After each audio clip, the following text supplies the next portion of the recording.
laboratoire. Volontaires pour dormir. Début de soirée au laboratoire de chronobiologie de Bâle, en Suisse. Ces 3 jeunes hommes vont se prêter à une curieuse expérience. L'un se couche avec un livre, un autre avec une tablette, le dernier avec une tablette et ses curieuses lunettes. Je te propose les lunettes à mettre en même temps que tu es sur la tablette. Okay. Voilà, tu verras un petit peu en orange. C'est quoi ces lunettes alors là? Donc c'est des lunettes qu'on appelle les blue blockers. Ça bloque en fait les rayons bleus qui proviennent de l'écran de la tablette, quoi. C'est cette lumière bleue qui intéresse les scientifiques.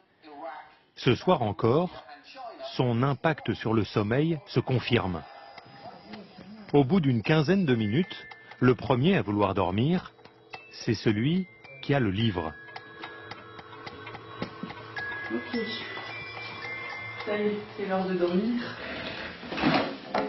30 minutes plus tard, c'est au tour de celui qui regarde la tablette avec des lunettes filtrantes. Quant au dernier, Non, il n'est pas du tout fatigué. Celui qui s'est couché avec la tablette sans lunettes filtrantes, il est exposé à la lumière bleue. Et il n'a pas du tout envie de dormir. Ce test confirme ce que le docteur Viola a découvert au cours de ses travaux. Les rayons bleus des écrans bloquent la mélatonine, l'hormone du sommeil. La mélatonine est une hormone qui est sécrétée par le cerveau, qui va permettre l'endormissement et va permettre un sommeil réparateur. Donc c'est essentiel pour notre sommeil. C'est essentiel pour le sommeil, non seulement pour le maintenir, mais également pour avoir cet effet réparateur, régénérateur de notre corps. Exposé à des écrans le soir, notre cerveau produit 25% de mélatonine en moins. On s'endort moins vite et on dort moins bien. Chez les adolescents, le phénomène est particulièrement inquiétant. 1 sur 4 ne dort pas assez. Comme Axel, 15 ans.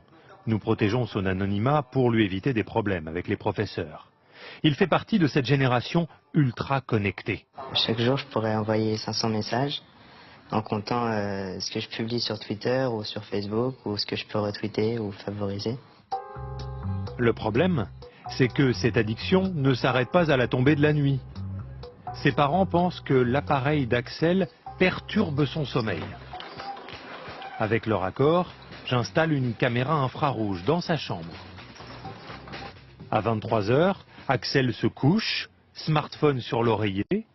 Au bout de seulement 7 secondes, l'appareil se met à vibrer. Happé par son écran, il envoie alors des SMS, passe de Facebook à Twitter, de Snapchat à YouTube. Il est sur tous les réseaux sociaux. Après avoir surfé 1h15, Axel finit par s'endormir. Les matins de cours, c'est vrai que le réveil est dur, mais c'est vrai que la journée, j'ai des moments de fatigue à cause de ces manques de sommeil. Parfois, en période scolaire, Axel ne dort que 6 heures. À son âge, pour être en forme, il lui faudrait 3 heures de sommeil en plus.